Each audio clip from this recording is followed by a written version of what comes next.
Bem-vindos a mais um Encontros com o Futuro, uma iniciativa do World Observatory, da ESPM e da Prime, braço das Nações Unidas para escolas de negócios no Brasil e no mundo.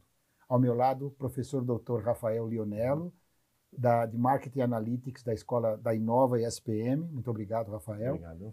Vitória Lopes, estudante de cinema da ESPM. Obrigado, Vitória.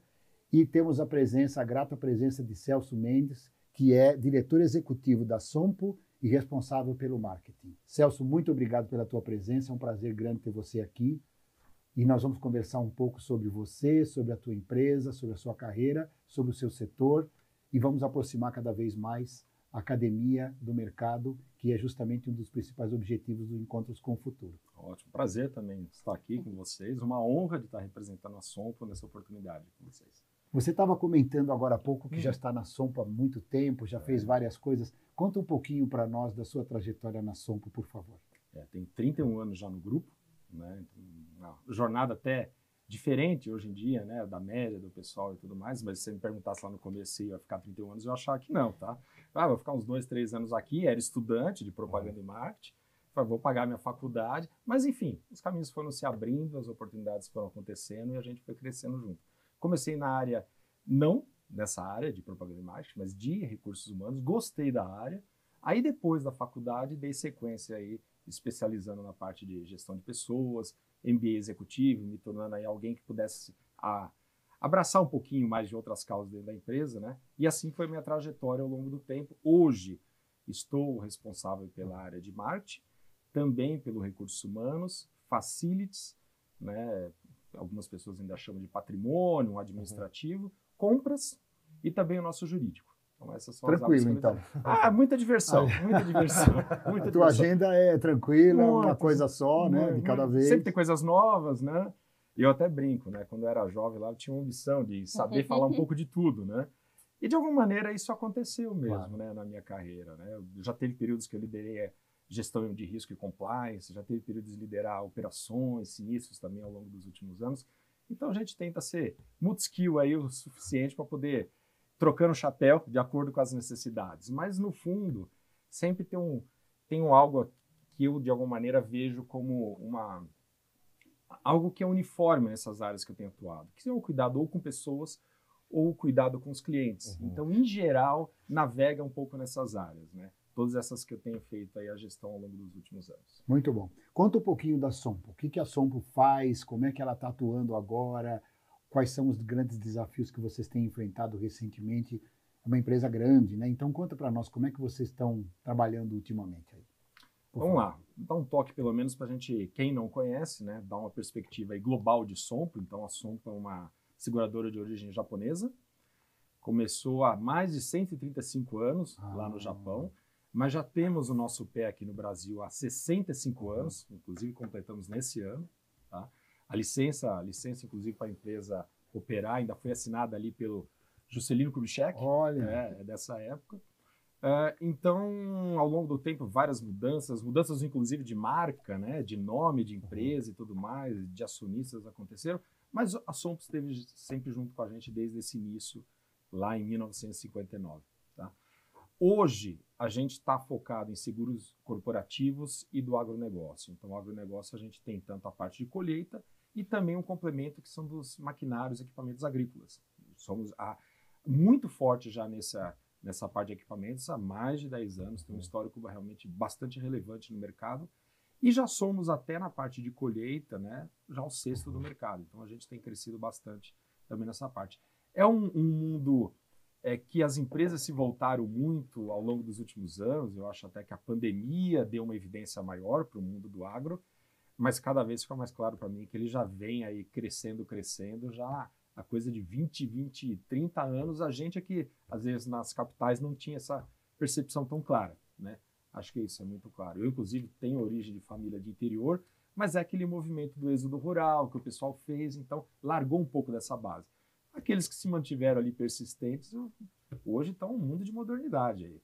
Os equipamentos agrícolas, para quem não conhece, enfim, tem valores aí super vultosos, tem equipamentos de 10 milhões de reais, enfim, coisas, e precisam de ter uma cobertura de seguro, estão sujeitos a riscos, né? Bom, mas falando um pouco do cenário nosso ao longo dos últimos anos, nós fomos uma seguradora até pouco tempo atrás que tinha um leque de produtos muito diversificado. Até o seguro-saúde a gente ofertava. E também os seguros massificados. Então, tinha os seguros de automóvel, de vida, para residências, condomínios. Ao longo dos últimos anos, a empresa se reposicionou, entendeu que era o melhor caminho para nós um alinhamento focado em corporativo, que é o que a gente tem de principal atuação fora do Japão, tá? Então, tanto na Europa, nos Estados Unidos, na Ásia, a gente caminha realmente forte na parte de corporativo. Nós abdicamos, então, do negócio de saúde em um momento, no início ali de 2022, e em 2023 nós deixamos, então, passamos para um outro grupo, a parte de seguros massificados. Então, desde setembro de 2023, um ano atrás, exatamente, é que a gente está com essa configuração atual de focar nos seguros corporativos. Contudo, entretanto, nós somos uma empresa que já tinha um histórico muito forte, já éramos reconhecidos pelo mercado como sendo muito forte nessa parte corporativa. Em que pese o massificado trazia uma demanda que guiava muito a operação da empresa, o corporativo sempre esteve presente. Por exemplo, seguro de transportes, que é um principal ramo nosso em termos de volumetria de receita, né? A gente já é o primeiro do ranking há mais de 5 anos, entendeu? Então, e o transporte é corporativo. Sim. Então, esse é basicamente o cenário que a gente tem na empresa. Redefinimos missão, valores com... A missão que, na verdade, é um termo que se usa no mercado, mas a gente internamente chama de propósito. Tá? Isso é até algo que vem até da nossa holdings lá no Japão, da empresa ter o seu propósito. E o nosso propósito é garantir coberturas tanto com soluções de seguro quanto de gerenciamento de risco. Então, ir um pouco até além da parte do seguro por si só. Isso no transporte é muito válido, realmente é o cenário que a gente tem. Tá? Então, o propósito. E o propósito, a gente fala até dos propósitos das pessoas. Nós, inclusive, a empresa incentiva que nós, como pessoas, também estabeleçamos os nossos propósitos e possamos vincular ao que a empresa também tem, tanto de valores corporativos e de ambição. Como ambição? Nossa ambição é estar entre os top 3 do mercado nessa parte de seguros corporativos. Muito bom. Deixa eu perguntar uma coisa. O setor nosso de agronegócio no Brasil, nos últimos anos, ele cresceu muito, né? Através de técnicas e teve um desenvolvimento acima da média, o que coloca o Brasil hoje numa posição de grande destaque e tudo mais. Portanto, grandes investimentos em técnicas e tecnologia e tudo mais. O teu setor evoluiu em paralelo, em conjunto com a evolução do setor do agronegócio? Há um cuidado para que também os seguros e as coisas todas em volta do setor principal da produção tenha se desenvolvido juntamente? Como é que você qualifica o teu setor em função do crescimento do agro? Porque o corporativo é um pouco mais, já estava um pouco mais estabelecido, é um pouco mais mas consolidado, o agro é uma coisa, né, relativamente nova, né, entre aspas, o crescimento, né? Eu acho que a visibilidade é um pouco mais nova. Isso, né? é verdade. Vem se desenvolvendo há muito tempo, mas a visibilidade para nós, acho que se abriu muitos olhos uns 10 anos para cá, eu diria. Isso. Talvez a pandemia até reforçou. A gente lembra, foi um momento ali de mercado difícil para todo mundo e o agro continuou sustentando a economia firme, nacional. Verdade, né? verdade. Bom, em termos de tecnologia, assim, a nossa parte de coberturas, acho que a gente acompanhou muito. Não existe mais aquele cenário dos tratorzinhos de antigamente. Sim. Então, todos esses maquinários que, conforme a tecnologia vai avançando, a cobertura de seguro tem acompanhado tudo isso daí. A parte de colheitas, ela é complexa, ela tem todo um regramento sobre a cobertura de seguro, a época que existe, que deve ser feito o plantio, a época que deve ser feita a colheita, se tem um descasamento nisso, as intempéries que a gente pode ter de clima ao longo do tempo, tudo isso aí é muito monitorado. E aí, quando a gente tem uma ocorrência, o segurado levanta a mão, aponta para a gente e vamos a campo aí poder identificar o que de fato aconteceu. E aí vem muita tecnologia, essa parte climática.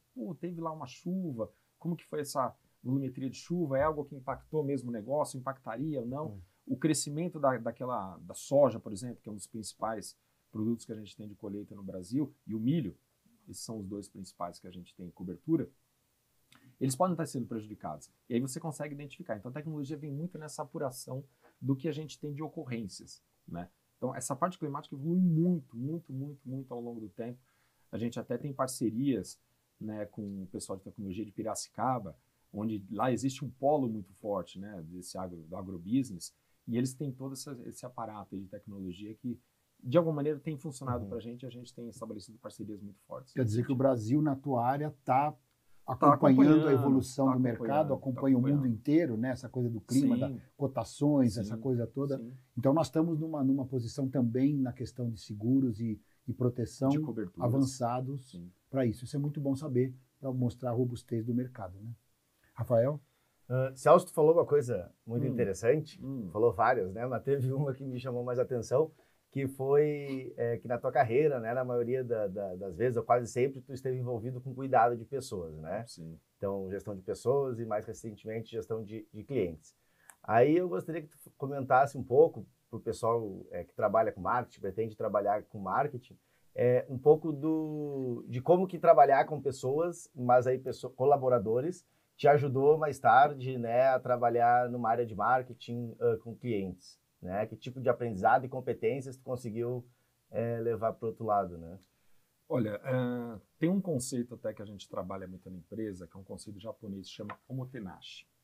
Uma tradução simples seria algo como hospitalidade, mas vai muito além disso. É um cuidado que a gente tem com as pessoas, que vai desde você ser bem atendido, como hoje eu fui aqui, quer uma água, quer um cafezinho e tudo mais, e até o atendimento, a agenda e tudo que você pode preparar para que a pessoa tenha uma experiência muito boa com a gente.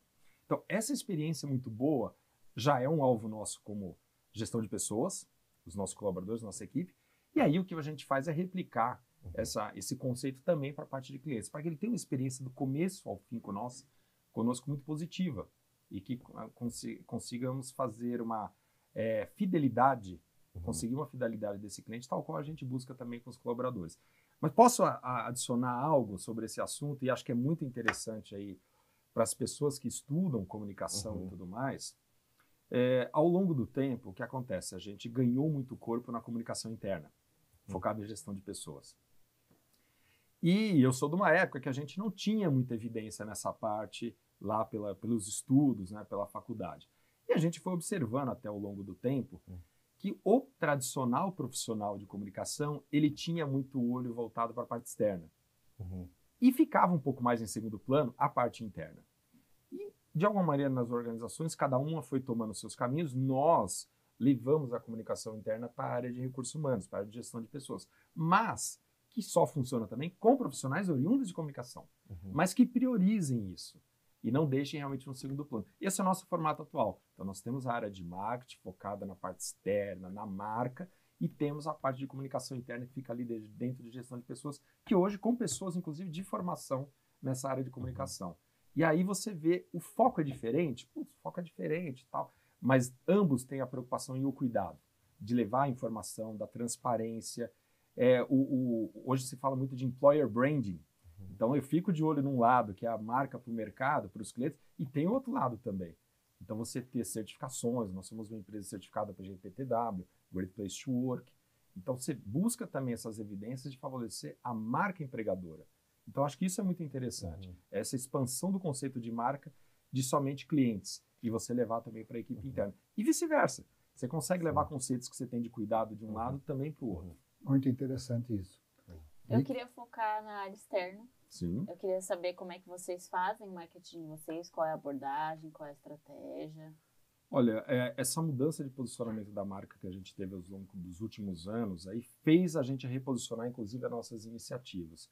Nós tivemos até propagandas em televisão, usando pessoas conhecidas, celebridades, inclusive, mas fazia muito sentido naquele mundo nosso de seguros para as pessoas físicas. O brand awareness era uma preocupação nossa, nós tínhamos muito a caminhar, fazíamos pesquisas todo ano e tudo mais. A partir do momento que a gente se reposicionou para os seguros corporativos, e aí lembrando que quem coloca o nosso produto para o cliente é o nosso parceiro, é o corretor, primeiro de tudo, esse corretor tem que ter o nosso conhecimento muito forte sobre a gente. E ele tem, tá? Ele tem, só para vocês terem uma ideia, a gente tinha, até esse momento de seguros massificados, trabalhávamos com aproximadamente 28 mil corretores espalhados pelo Brasil. O cenário mudou para cerca de 4 mil corretores. Olha. Então, a gente buscou quem? Os especialistas que trabalham com esses produtos que a gente tem hoje, que é o nosso cenário, é o nosso nicho. Nicho talvez dê uma percepção muito... É isso que eu ia falar. É um nicho grande. Não é um nicho pequeno, é um nicho grande. É. Realmente é um segmento Sim. Que a gente atua. A partir desse momento, a gente definiu que mídia social ia ser muito forte. Então, por exemplo, LinkedIn, que é uma rede social de profissionais, vamos por assim dizer.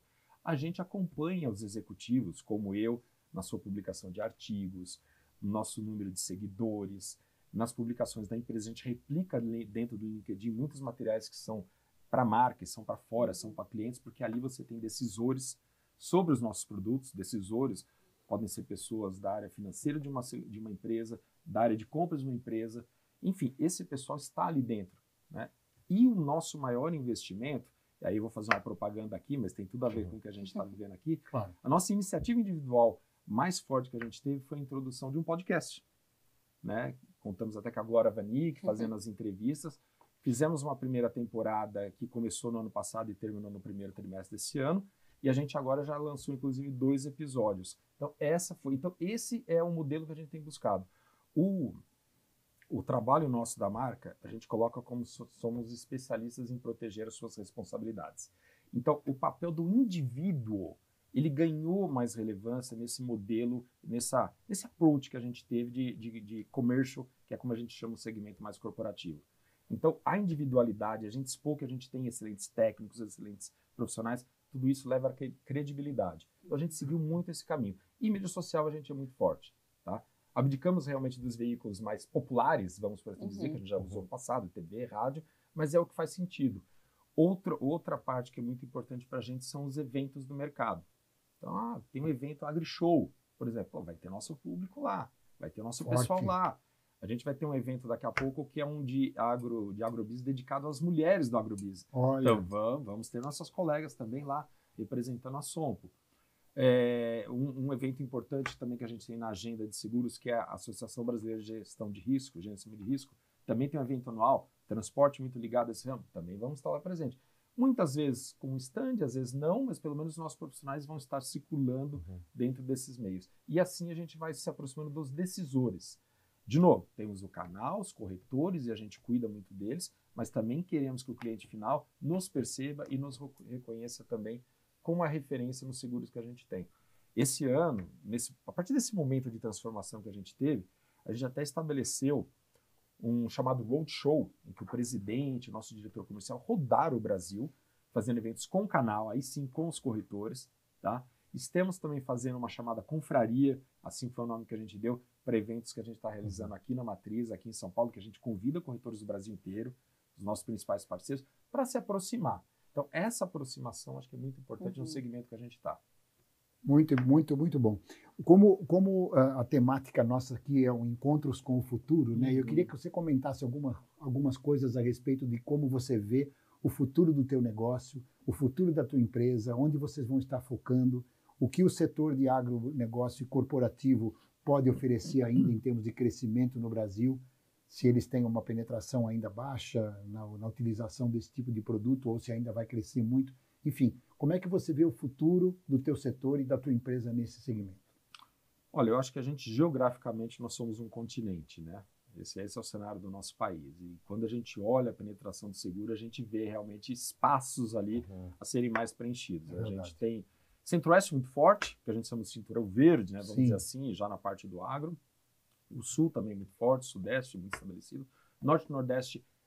Norte a gente tem uma atuação forte ali em Manaus, Belém também, mas a gente tem muito a explorar também, acho que mais. Então, assim, geograficamente acho que existe uma questão para a gente acompanhar as iniciativas do governo de infraestrutura e prover coberturas para isso. Esse é um cenário bem positivo. E um outro cenário que a gente olha até internamente são as soluções de tecnologia. Eu vi que o Rafael trabalha com a inteligência artificial, também está abordando esse tema. E a gente tem tratado esse tema lá também, o quanto ela pode nos ajudar em alguma parte do nosso processo. É algo que a gente está muito atento, está observando e buscando ver como a gente melhora o nosso serviço, a oferta do nosso serviço para o cliente por meio dessas tecnologias que estão disponíveis, né, para nós. Drones, eventualmente, em algumas situações, entendeu? Para fazer inspeções, verificar, enfim. A gente teve um cenário agora no Rio Grande do Sul, né? Tivemos, sim, alguns segurados aí que foram afetados e uma das situações a gente tinha uma dificuldade de acesso, até para mensurar o risco, né? E aí se lançou a mão de várias alternativas, até que no final a gente teve que usar um helicóptero, porque não existia um acesso por terra, né? Mas a gente precisava de alguma maneira dimensionar Nem dava o para dano. mandar drone, nem nada. Você teve Não que ir dava. com O helicóptero mesmo. foi a solução final. Puxa vida, hein? Então, A dimensão disso. a dimensão. Às vezes o pessoal imagina que o seguro é aquela atividade de um escritório, só Não, papel não, dentro não. do escritório. Não, Mas não. tem um trabalho de campo ali Tem. que se conecta com a sociedade, né? Acho que o fantástico do seguro, desde que eu entrei e me apaixonei por isso, nesse segmento, é que a gente tem uma função social. No que aconteceu no Rio Grande do Sul, a gente vê isso claramente, né? As empresas que tinham suas coberturas de seguro vão conseguir se recuperar muito mais rapidamente. Acho que esse é o cenário. E estamos lá contribuindo bastante para isso também. Você acha que agora, nesse novo panorama de condição climática diversa, gerando as tais queimadas, aumento de temperatura e tudo mais, se por um lado a questão da enchente, da água estava relativamente endereçada, como é que nós estamos em relação a todo esse contexto de queimadas e tudo com relação às coberturas? O seguro, ele vai acompanhando o que tem de risco disponível aí no mercado, o que está acontecendo. Talvez a situação do Sul, a gente tem seguro para inundação, sempre teve, já é de longa data. Talvez ele tenha criado, talvez um pouco mais de, como que eu posso dizer? De consciência do segurado sobre, eu fazia um seguro para cumprir tabela com uma cobertura de X. Mas já vi agora que meu dano pode ser Y. A coisa pode ser maior. Então, essa conscientização, muitas vezes, por meio dessas ocorrências que a gente tem, ela vai se elevando. E você tem razão, acho que o nosso cenário climático, mesmo no agro a gente sente isso também. Você tem anos mais tranquilos e anos mais críticos. E tem sido quase ano sim, ano não, né? Então esse é o cenário. Cada produto que a gente tem, existia uma máxima dentro do mercado segurador brasileiro que a gente não tinha catástrofe aqui no Brasil. Isso. Pela associação a catástrofe apenas de terremoto, né? Furacão. Mas hoje a gente vê que, existe. O nosso é mais calminho, mas ele vem Pode também. ser, né? Teve esse caso no Rio Grande do Sul, a gente teve aqueles ciclones tropicais também acontecendo, o litoral norte também sofreu um tempo atrás. Então, assim, esse movimento vai criando uma conscientização e o mercado segurador vai se adaptando a oferecer, inclusive o corretor também, né? A trazer realmente uma cobertura mais adequada para aquele segurado ao que ele está exposto. E a gente vai aprendendo sobre a exposição também. Muitas vezes ela não é tão perceptível a longo prazo, mas a gente vai entendendo, estamos sujeitos a isso. Então, a parte climática, você tem toda a razão, está trazendo um contexto de instabilidade, vamos dizer, que vai fazer parte do nosso negócio durante, enfim, talvez para muitas décadas. É uma oportunidade, mas ao mesmo em termos de negócio. É um desafio. Mas é um grande desafio de vocês adequarem tudo que vão oferecer, estarem prontos para oferecer as demandas que vão surgir. E atender as coberturas também. Acho que a gente foi até reconhecido por alguns parceiros corretores que lá no Sul nós atuamos muito rápido. E situações em que a ocorrência era de menor complexidade, conseguimos fazer indenização também muito rápido. Tem os casos complexos, esses aí, tem um tempo de maturação diferente. Sim. Mas a gente conseguiu, e isso era fundamental para esse nosso cliente lá na ponta. Sentir essa cobertura chegando, sentir que ele teve respaldo da seguradora e que aquilo que às vezes pode parecer uma burocracia dentro de um negócio, que não é o foco principal, que é o seguro, ele vê a função social ali sendo feita exatamente como a gente imagina. Muito bom. Eu gostaria de ressaltar esse ponto que você colocou aí no meio da conversa, a respeito da importância que vocês dão para o público interno, que vocês analisam isso com muito carinho, com muita atenção, promovendo sempre o melhor possível para eles, porque através deles vocês se projetam. Isso é uma visão muito moderna e eu queria te dar os parabéns para isso, especificamente nesse assunto. Obrigado. E quero agradecer muito a tua presença aqui conosco. Infelizmente o nosso prazo acabou. Vamos precisar chamar você aqui pelo menos mais umas 2 ou 3 vezes. Eu tenho um monte de coisa para discutir sobre o corporativo, depois do home office, tem uma série de detalhes para a gente poder conversar. Então, Celso, quero por enquanto agradecer demais a tua presença, a presença da Sompo aqui com a gente. Ficamos à sua disposição e esperamos nos ver novamente aqui muito em breve. Obrigado. Muito obrigado. Viu? Obrigado.